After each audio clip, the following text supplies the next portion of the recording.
Hello and welcome back to my channel. I'm Chantel, and we on this channel talk about books, mostly right now. This week I'm definitely talking about books. This week I'm going to be talking about some of my favorite books of all time. So yeah, hope you'll join me for it. I know a lot of people on BookTube have done videos where they talk about some of their favorite books of all time, top 10 favorite classics, top 10 favorite fantasy books, top 10 series, top 10 mysteries, whatever sorts of things. Lots of different variations on this. I wanted to talk about some of my favorite books of all time. I have a lot of trouble narrowing it down because I've been an avid reader for almost all of my life. And so there's a lot of books that I would consider favorites. If I wanted to talk about all of them, we would be here for a very long time. So I guess the way I'm sort of framing this video is like, these are some of my favorite books of all time, but they're also some books that have had and continue to have a really strong influence on my reading taste, and also just my worldview and the way that I see the world as an adult, and just the way that I think about the world. So this is not a ranked list. These books are not really in any particular order necessarily, but I probably will have quite a bit to say about them. So I'm going to try to be as brief as I can while still trying to get across like what the significance of these books actually are to me. So yeah, we should probably get right into it because, like I said, I'm probably gonna have a lot to say about some of these books. The first few books that I want to talk about are nonfiction, and then most of this list will be fiction, but there are a small handful of nonfiction books that I want to talk about first. So probably the first one that I'd like to talk about is also the one that I came to the earliest of these nonfiction books, at least. And that is Howard Zinn's A People's History of the United States, which I weirdly don't own a copy of. I really should rectify that. I don't know why I don't have a copy of this book. I just have never gotten around to buying one, which is silly because it has had a really significant effect on my life and on how I understand the world, especially, and my political views and how I look at history. But yeah, I was introduced to this book when I was about 13. I was in 8th grade social studies. My 8th grade social studies teacher was a real great guy. Legitimately one of the best teachers I ever had. And he was the one who introduced me to this book. This is not like a book that he made us read or anything for class, but this was just like a book that he talked about a lot in class and referenced a lot and recommended. And so I read it because I really admired this guy and I wanted to understand why he was recommending this. And it really, like, I think the significance of it for me is that it really opened my eyes to understanding that history is not just a set of people and events and dates. History is much more than that. History is, in fact, a story, and it's a story that is constantly being constructed, and who is constructing that story, and oh gosh, I bumped my tripod again. Who is constructing that story, and for whom are they constructing it, is really important to think about when you're thinking about history, when you're reading history, when you're studying history. And The People's History of the United States does that a lot. It was the first time I read a book that really focused in on things like, on just like telling the stories of marginalized groups, right? Telling the stories of women, of African Americans, of Indigenous Americans, of the labor movement. So my first real introduction to labor history. The United States has a long storied history of labor movements. And this is the first time I really read anything about that. So it really sparked my interest in a lot of these ways. And so that's why I consider it a really sort of important book for my, for shaping my sort of worldview and my understanding and my taste as a reader. The next nonfiction book that I want to talk about is another sort of history book that, again, really sort of changed my understanding and how I see history. And that is this one, When Abortion Was a Crime by Leslie J. Reagan. Unfortunately, it is now out of date, since abortion is once again a crime in this country in many places. But this is a very fascinating history of, as it says, women, medicine, and law in the U.S. From the late 19th through the first half of the 20th century, and the ways in which women's reproductive health has been gradually medicalized, pathologized, and in many cases criminalized through American history, and the contextual reasons for some of that. And this really was a big sort of formative book in terms of, the way that I think not just about like reproductive rights and the sort of surrounding political morass of that, but also, again, of women's history and the ways in which, again, just history is a story being written by people. Everyone has their own biases, everyone has their own agendas, everyone has their own ways of looking at the world, and that always infuses the way that people look at history and the way that people understand history. And this really changed my viewpoint on a lot of this history, because I had grown up with a very specific viewpoint on reproductive rights and on abortion, and this completely opened my mind and changed my way of thinking about it, and I came to understand that it's a very constructed thing, the history of reproductive rights in this country. So this is another really good one. So the next couple of nonfiction books, I have two more nonfictions, are more related to my actual area of expertise. So if you've seen I think I talked about it a little bit in my introductory video, my BookTube newbie tag video. So if you watch that, you might be aware. But I actually have a degree in film studies. I have a master's degree in film studies. And so, yeah, movies are what I do. Film studies are what I do. So I felt kind of weird, like not including at least one or two texts on this list that relate to my actual like area of expertise and the thing that like I got my degree in. So I have a couple here. The first one is the Celluloid Closet by Vito Russo. And this is one of the earliest studies of the ways in which Hollywood deals with homosexuality. It's a little bit dated by now. This was originally written in the 80s, I think.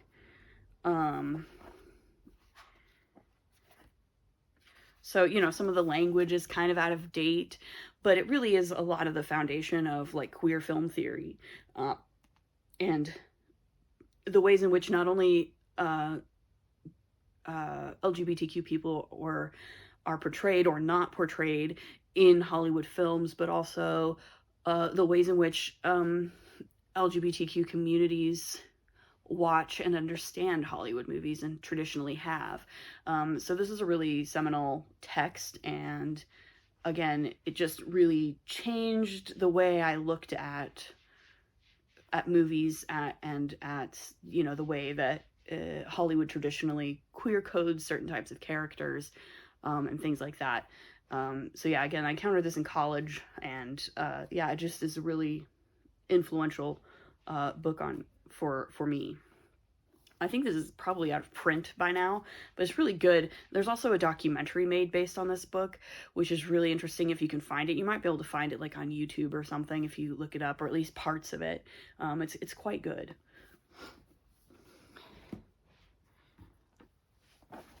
And then the final book, the final nonfiction book, anyway, that I want to talk about is this really fascinating study. It's From Caligari to Hitler by Siegfried Kracauer. And this is, Kracauer was a contemporary of Walter Benjamin and Theodor Adorno, and that sort of group of sort of cultural thinkers. And this is a study that he published. It was originally published, I'm pretty sure, in 1947, so like pretty quickly after the end of World War II. And this is his study of Weimar German cinema. So this is cinema in the days before the Third Reich, basically. And he takes a really interesting sort of theoretical approach to it. To some really interesting cinema. If you haven't seen much German cinema, particularly from the 20s and early 30s, I highly recommend you check some of it out because it's great, and it's had a huge influence on Hollywood cinema, especially of the 30s and 40s, in large part because a lot of really great German filmmakers, writers, composers, actors left Germany to escape Hitler and came to America and started working in Hollywood. So this is, really interesting study. It's very Freudian, it's very psychological, it has a lot to do, but it's really interesting in the way that Kracauer sort of combines film history and the study of film as an art form and as a medium, and combines it with political history and cultural history, and interweaving it with social and political upheavals of the time.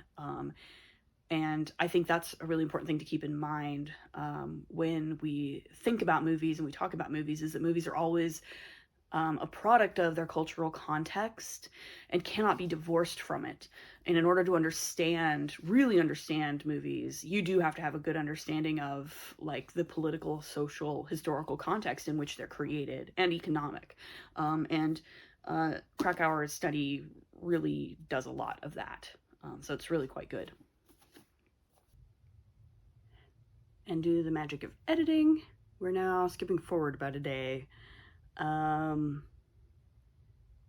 also you're going to get a non-makeup face today for the rest of this video, because I'm feeling a little under the weather.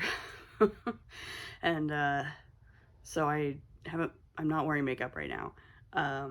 But I want to finish this video before, in case I get feeling any worse. If this gets worse, I want to have this video finished. So we're going to power on and talk about some of my favorite fiction books of all time. So yeah, and if I am kind of a little bit, because I have a little bit of a scratchy throat, unfortunately. So crossing fingers that I'm not really getting sick and this is just some weird February allergies or something, but we'll see. Anyway, I want to talk about some of my favorite fiction books of all time. So the first one I want to talk about is Little Women by Louisa May Alcott.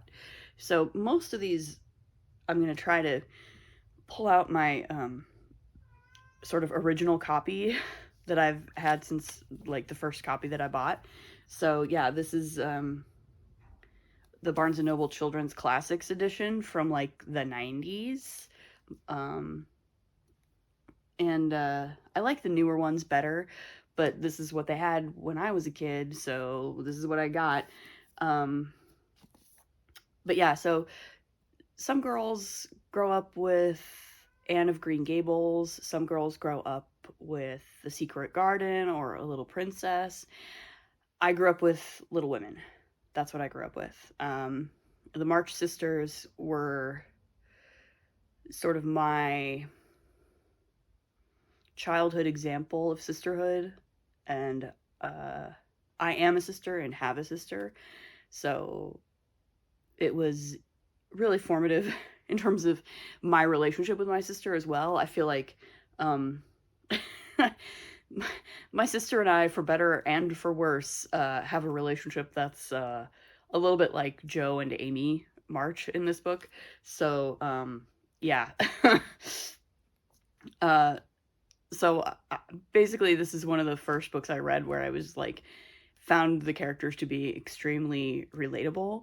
If you're not aware of Little Women, I'm not sure who wouldn't be aware of it, but Little Women is the story of this family of girls, these 4 sisters and their mom, in the mid 19th centuries, is around the Civil War.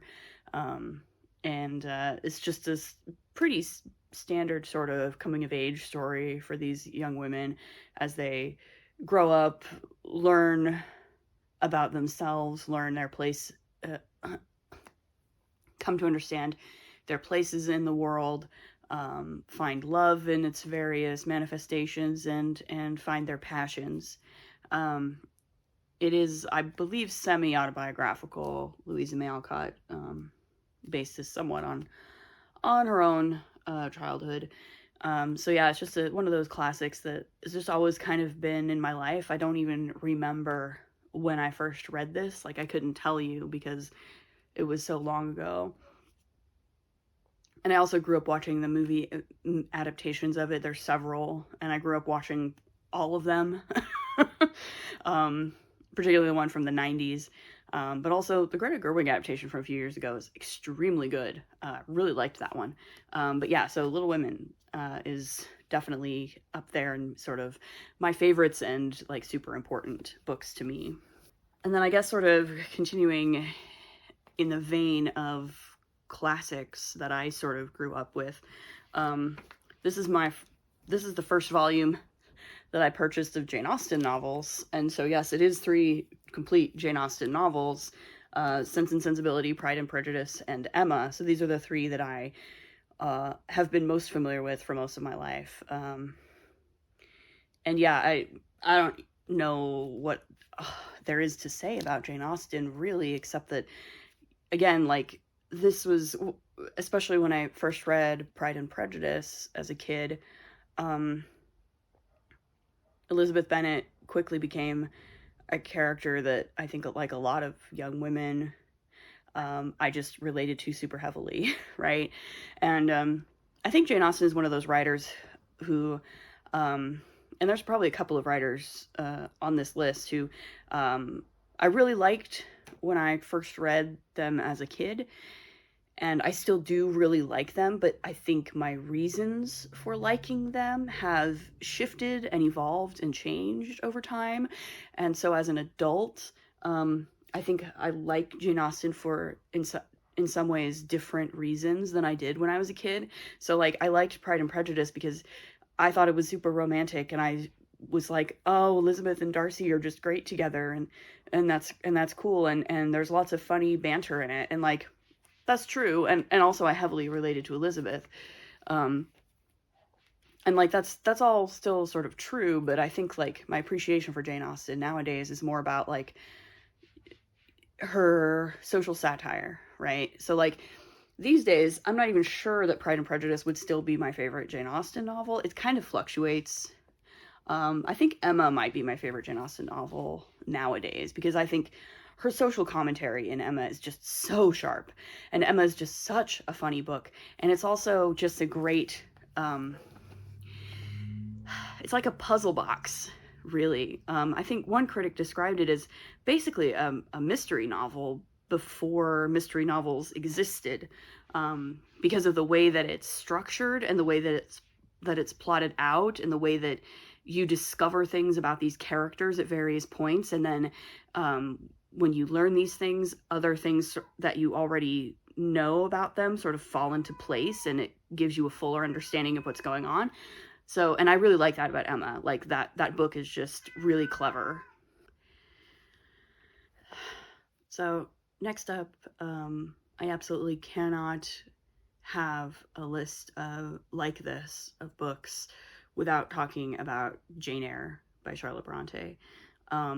This one actually, I remember pretty specifically how and where I first encountered this book. This was a Scholastic Book Fair find. I'm not even sure if they still do Scholastic Book Fairs in this day and age. If they don't, it's a real shame, because they were some of the highlights of my school days as a kid. It was like Christmas, and Halloween and my birthday all rolled into one when we got those little paper catalogs and could flip through them and be like, oh yeah, I want that, and I want that, and I want that, and I want that. So yeah, this was a book fair find, and yeah, this is my original copy that I got when I was like 13 in middle school. But it's like a haunting tale of young love and deadly secrets. And I was like, okay, sign me up. And it was not at all what I expected it to be, but it was wonderful. Yeah, again, Jane is a character that I just really, really love. She is real. She is flawed. She is finding herself. She's finding her place. She's struggling, and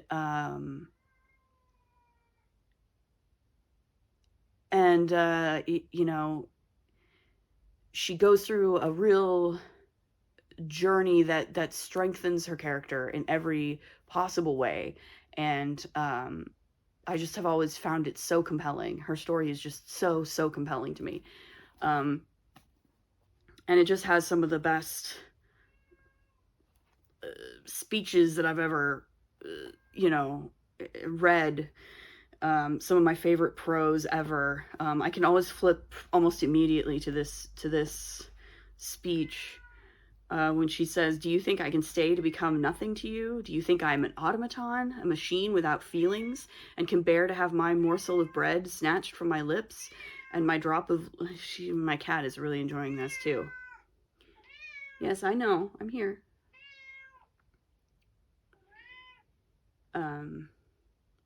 Do you think I can stay to become nothing to you? Do you think I am an automaton, a machine without feelings, and can bear to have my morsel of bread snatched from my lips, and my drop of living water dashed from my cup? Do you think because I am poor, obscure, plain, and little, I am soulless and heartless? You think wrong. I have as much soul as you, and full as much heart. And if God had gifted me with some beauty and much wealth, I should have made it as hard for you to leave me as it is now for me to leave you. I am not talking to you now through the medium of custom, conventionalities, nor even of mortal flesh. It is my spirit that addresses your spirit, just as if both had passed through the grave, and we stood at God's feet, equal as we are. So yeah, that's Jane Eyre. Longtime favorite of mine, will continue to be a favorite. Another one where I've seen like most of the movie adaptations of it, and Jane Eyre is one of those books that's really hard to adapt, I think, because it's told in first person, and because we spend so much of it in Jane's headspace, that like no movie adaptation of it can really do justice to what's in the book, really, because it is so much her story, and she is telling her own story. It's really hard to do that in a movie. So, but yeah, this is a really great book. Love it. One of my favorites. Yeah, I guess the next one, again, these are not really in any particular order. But the next one I have here is The Haunting of Hill House by Shirley Jackson. Mostly I wanted to include this because this is... I don't read a ton of horror, but when I do, this is exactly the kind of horror that I want to read. It is extremely atmospheric.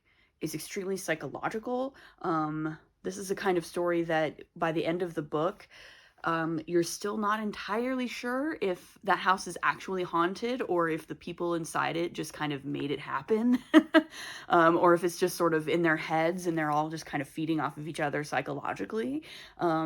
And that's what I really love about Shirley Jackson's writing, is that she is very ambiguous. She's very psychological. And yeah, The Haunting of Hill House is great. And this one actually does have a really excellent movie adaptation from the 60s called The Haunting. Do not watch the 1998. I think this cover is based on the 1998 movie version. Don't watch that. But watch the one from the 60s, because that one is really good, and is a pretty faithful adaptation as well. But yeah, so this is, I mostly include this in the list just because I mean, I love it. It's my favorite, and it's my favorite horror novel of all time, I would say. Because yeah, it's really creepy. It's really atmospheric. You're never quite sure if what's happening is like actually a haunting or actually ghosts, or if it's just like kind of all in their heads. And Nell is a really fascinating character as well. So yeah, The Haunting of Hill House. Next up is Sunshine by Robin McKinley. This is my Twilight. Other girls were reading Twilight, and I was reading Sunshine by Robin McKinley. So this is a vampire novel. This is it's a standalone. As far as I know, Robin McKinley has never written anything else set in this sort of setting. So this is a kind of vaguely post-apocalyptic-ish setting where certain human families have magical abilities, and they're also vampires and were people, shape changers, and also I'm trying to think of the other one. There's like 3 different types. It's like vampires, wares, and I think fairies of some kind, though we don't really ever see any fairies per se in this book. Well, no, that's not true. Or is it demons? I don't know if they call them demons or fairies or something like that. I don't know. But anyway, there's a ton of really detailed world building in this book, quite frankly. But our main character's Ray Seddon, I believe is her name. Or aka Sunshine, and she's a baker. She bakes like cinnamon rolls at a cafe in this town, but she's also like the illegitimate daughter of a really powerful magician, and she has these latent magical powers that are like based around sunlight, we come to discover. Like that's sort of her elemental, that's where she sort of draws her power from, is sunlight, where it's like, some mages might be water or air or whatever. Her element is sunshine. And she is captured by a group of vampires, like a vampire clan, and imprisoned with another vampire with whom they are feuding. So she sort of finds herself in the middle of this vampire feud, intended to be food for this vampire prisoner, but instead they end up sort of being forced to team up together to escape their mutual imprisonment. And that's when, once they escape, that's when shit really hits the fan. Because obviously, because a human and a vampire should not be able to escape the situation that they're in. And so it just kind of escalates from there. And it's a really wild, fun ride with, again, lots of super great world building, a protagonist that, again, as a teenager, I found super, super relatable. And I think she's really a fun, interesting character.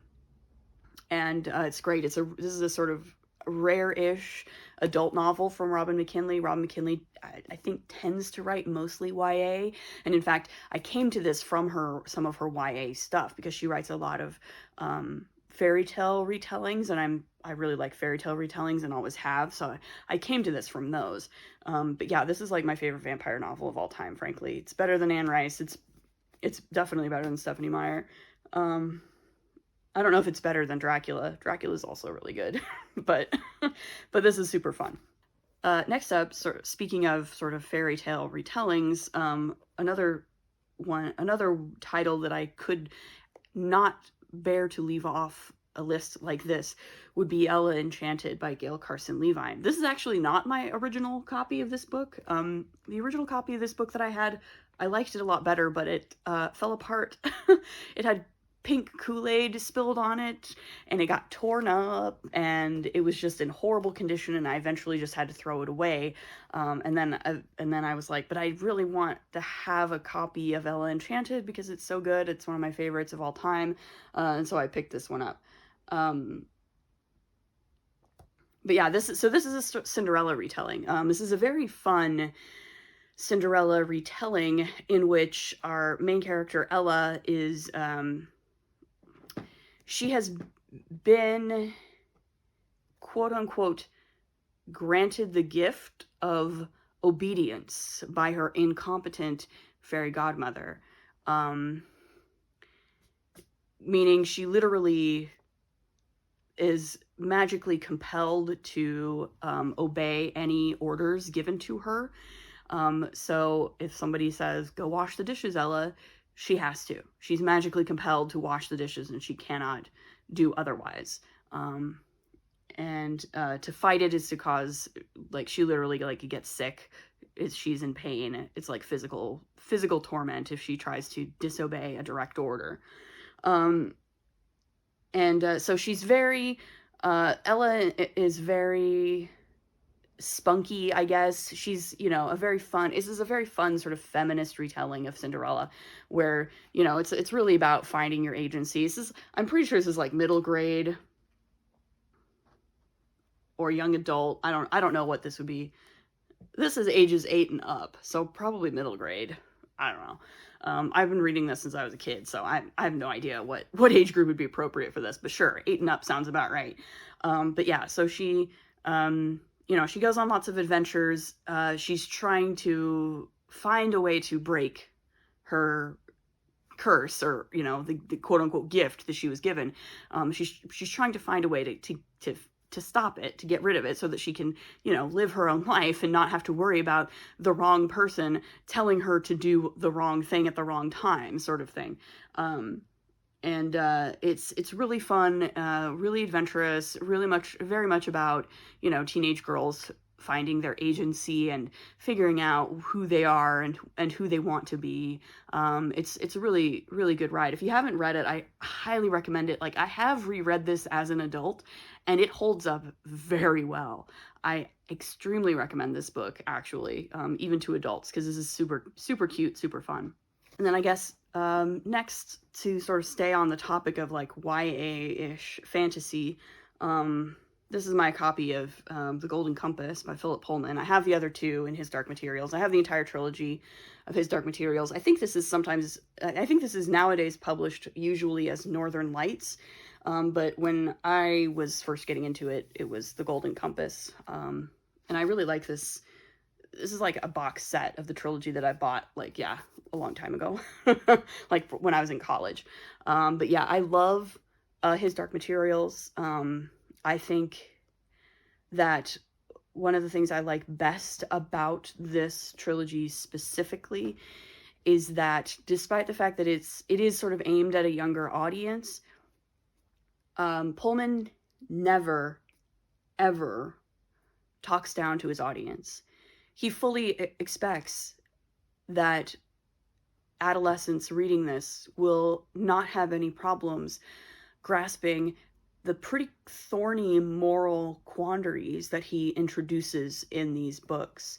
There's a lot of, really complex issues that he deals with without flinching and without trying to dumb them down.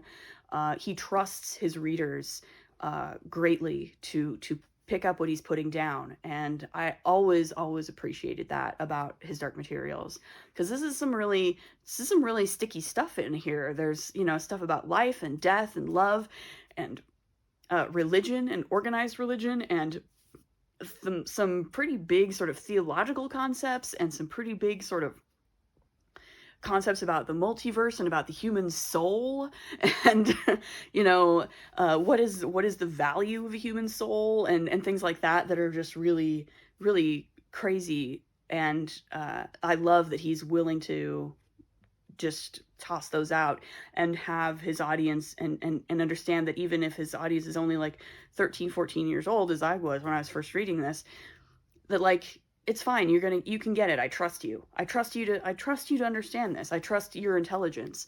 And yeah, so this is a really great trilogy. I say this as someone who I'm not super into YA, even as an adult, but this one is good. This one is really good. And I love Lyra as a character. Again, this is another one where it's like, is a young heroine that I could super duper relate to when I was a kid. And also I really like that Pullman's, sort of warning against theocracy and warnings against strict religious dogma Again, he doesn't pull any punches, and I really love that about this. Now for some stuff that's a little more grown up. I have on this list Good Omens by Neil Gaiman and Terry Pratchett. Not only is this one of my favorite books of all time, just as it's on its own merits, but Neil Gaiman and Terry Pratchett are two of my favorite authors of all time, and I've read many things by both of them. And frankly, if I was,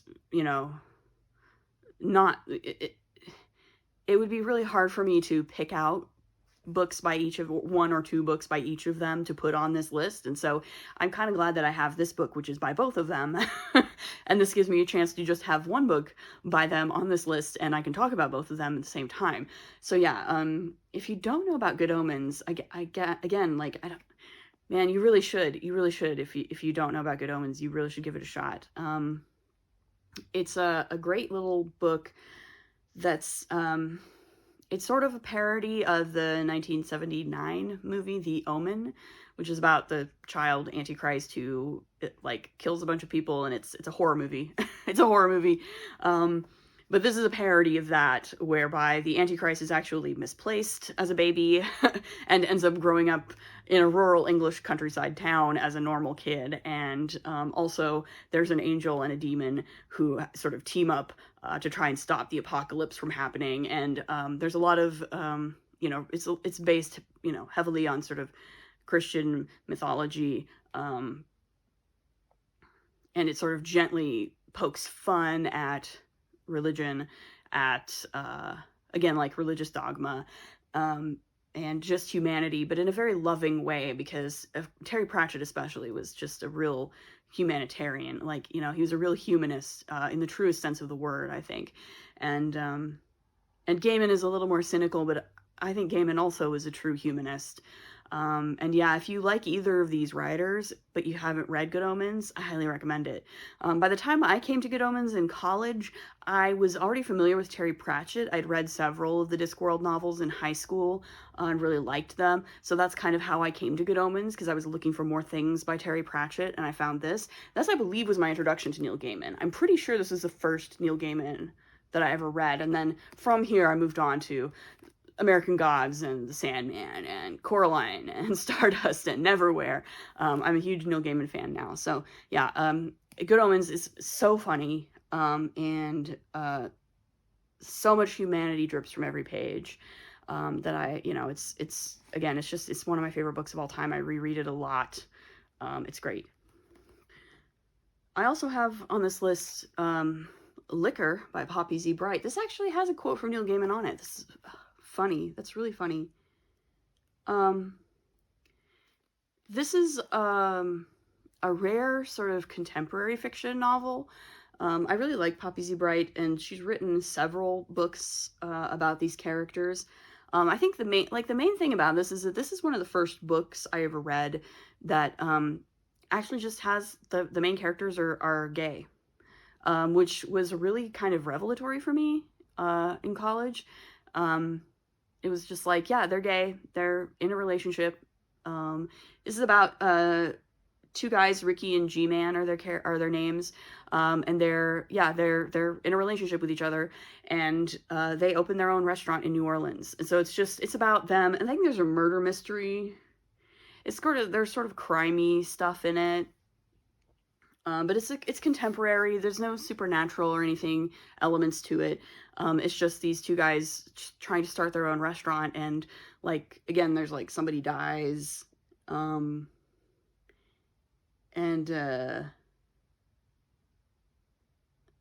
yeah, there's some crime stuff going on here that they have to navigate in order to open up their restaurant and be successful. But yeah, I think the reason I put this on here is because A, it is one of my favorite books. I've reread it a lot, and B, again, it's one of the first books I read where they're just gay and they're in a relationship with each other, and that was just kind of wild to me at the time. Again, this is the early aughts. I had not really encountered anything like this before, and so that was just really cool for me, and really, affected the way I perceive fiction, and is part of why I seek out LGBTQ fiction to this day. And, you know, I am queer myself. So like, it was a big deal, big deal for baby queer me. And then the last, but most definitely not least, book that I have to talk about on this list. And again, this is like a couple of the others on this list.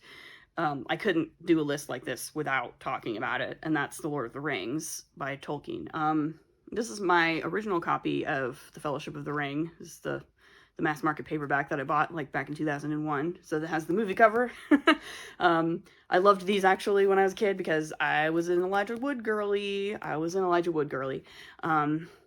So I got the whole trilogy with the movie covers. This is falling apart. I've really marked this one up a lot, honestly. I've like stuff underlined, and it's crazy. But yeah, and of course I have the nicer hardcover edition that my best friend recently bought for me. But these are the ones that I've read the most. And yeah, this one is kind of inextricable from my relationship with my dad. He introduced me to this when The Fellowship of the Ring, the movie, came out, the Peter Jackson film in 2001. He basically said to me, hey, I read those books when I was a kid. I really liked them. We should go see the movie together. And I was like, wow, that's crazy, because my dad never read. He was not a reader. I never saw him read anything more complicated than a fishing magazine as a kid. And so I was like, we should probably check this out. And so we did. We saw the movie together, and I was like in the second row of the theater, and I had to crane my neck up like this to see the screen. And I remember by about the time they got to the Argonath in the movie, I was like, I really have to know what's going on here. I really need to read these books. And so, yeah, by the time The Two Towers came out a year later, I had read the books. And I've never looked back since. This is my favorite. These are, yeah, some of my favorite books of all time. I think they're beautiful, they're wonderful, perfect, can't be compared. I'm an obsessive Tolkien girly till the day I die, and no one can stop me. And I don't know, I just think if you haven't read The Lord of the Rings, what are you doing with your life? Yeah, you should. They're great. And it sparked in me a lifelong love of lots of other things. Movies, so like the Peter Jackson films are a big part of the reason why I ended up getting a degree in film studies. But also literature, mythology, language.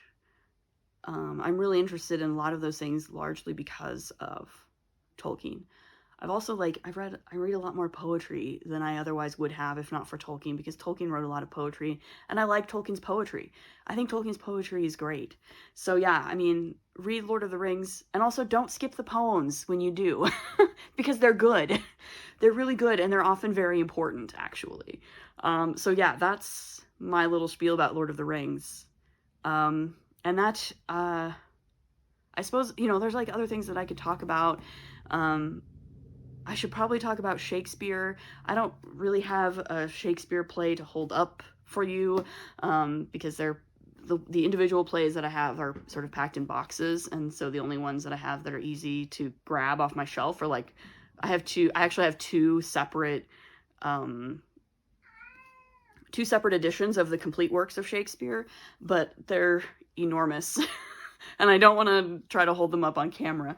But I will say, I got into Shakespeare when I was like 13 or 14 years old. And I will say, as somebody who read Shakespeare before I ever saw it performed, don't do that. Like if you're interested in like maybe getting into Shakespeare as an adult, don't try to read it. Try to find a production of one of the plays that you want to see, whether that's a live theater production or a movie or whatever. It doesn't matter, but try to find a production to watch. Because that'll do you much better than just trying to read it on the page. But yeah, I love Shakespeare. I especially love the comedies. Midsummer Night's Dream, Twelfth Night, Much Ado About Nothing, some of my favorites. But I also really love Macbeth. Macbeth is probably my favorite tragedy. And I don't know what all there is to say about Shakespeare, except that it's wonderful. Shakespeare's plays are much funnier than most people understand. And they're not actually difficult if you just, again, if you just give them a shot and try to watch a production. They're not actually difficult. They're actually very accessible and fun. But yeah, otherwise, that's all for this video, really. I know I'm going long on this, but I think it's worth it to talk about some of these books. So yeah, if you like any of these books or are interested in reading any of these books, let me know in the comments. What are some of your favorite books of all time? I'd love to know what are some of the books that like really influenced your worldview or really influenced your taste in novels and in reading. I'd love to know. Leave a comment if you want to. And yeah, we'll see you next time. Bye.